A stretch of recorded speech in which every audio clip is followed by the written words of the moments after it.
قانون الإرهاب. عادل إمام في فيلم طيور الظلام قال جملة مهمة جدا، وهي إن القانون زي ما بيخدم الحق بيخدم الباطل، وإحنا ناس الباطل بتاعنا لازم يكون قانوني. وده بقى بالظبط اللي عمله السيسي، وأخيرا أصدر قانون الإرهاب.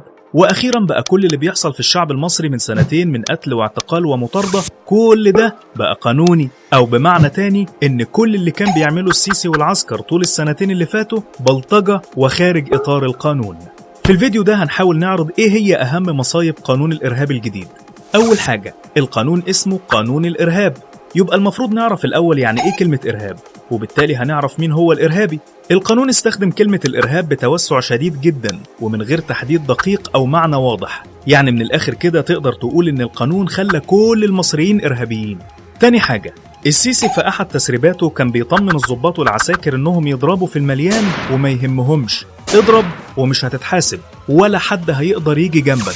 أهو الكلام ده بقى قانون، منع حصانة للأجهزة الأمنية واداهم الحق إنهم يستخدموا القوة ضد أي حد لما يحس الضابط أو فرد الأمن إنه في خطر. إيه هو بقى نوع الخطر ومين اللي يحدد إذا كان في خطر ولا لأ؟ محدش عارف. يعني الضابط من دول في لحظة يتحول لقاضي ويصدر حكم بالإعدام الميداني على أي مصري، وممكن يقتل 13 بني آدم مرة واحدة ويقول لك أصل كنت حاسس بالخطر، ولما يجي يتحاكم القاضي يديله براءة، وكله بالقانون.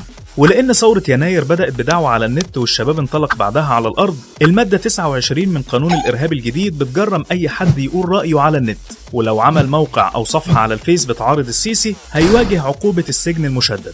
ومش بس كده، ده أي حد هيحاول يفند أو يحلل أو يناقش روايات وبيانات الداخلية هيتغرم ب500,000 جنيه، سواء كان شخص أو جريدة.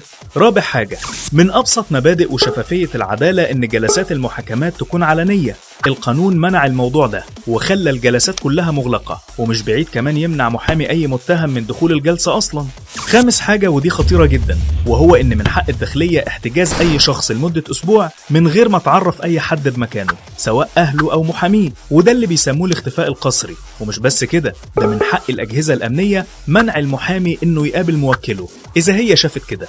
الأخطر من كده هو إنشاء دوائر قضائية استثنائية، وده طبعا ضد مبدأ محاكمة الإنسان قدام قضيه الطبيعي وخروج عن حيادية واستقلالية القضاء. وأكيد في الحالة دي بيتم اختيار قاضي معين لمحاكمة إنسان معين، واللي متابع كل المحاكم الاستثنائية في الفترة الأخيرة هيلاقيها هي اللي أصدرت أحكام بالإعدام الجماعية.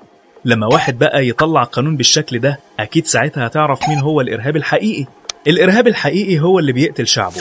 الإرهاب الحقيقي هو اللي بيحبس ويعتقل أي معارض له حتى لو كان من أشرف الناس. الإرهاب الحقيقي هو اللي بيقضي على أحلام الشباب وبيضيع مستقبل وطن بأكمله علشان مصالحه الشخصية. يعني باختصار، الانقلاب هو الإرهاب.